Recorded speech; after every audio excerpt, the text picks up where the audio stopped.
మరి ఆదివారపు ఆరాధనలో ఒక్క మాటైనా మిస్ అయిపోతామేమో, దేవుని సన్నిధిని నేను మిస్ అవ్వకూడదు అనేటువంటి ఆశతో మనము కంపల్సరీగా ఆ దేవుని సన్నిధికి సమయానికి వచ్చే వారంగా కూడా శ్రద్ధ కలిగి పరుగులెట్టాలి.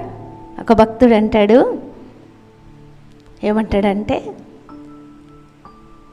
యెహోవా నీ నివాసంలో ఎంత రమ్యములు, నీ ఆవరణంలో ప్రవేశింపవలనని నా హృదయము నా శరీరం కూడా ఆనందంతో ఏం చేస్తుందంట, కేకలు వేస్తుంది.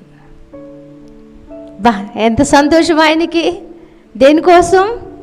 దేవుని మందిరం కోసం, దేవుని యొక్క వాక్యం కోసం ఆనందంతో కేకలు వేసి కొంతమంది ముఖాలు మాడిపోతూ ఉంటాయి. దేవుని మందిరం అనేసరికి సంతోషం రావాలండి మన ముఖాలు చూడండి.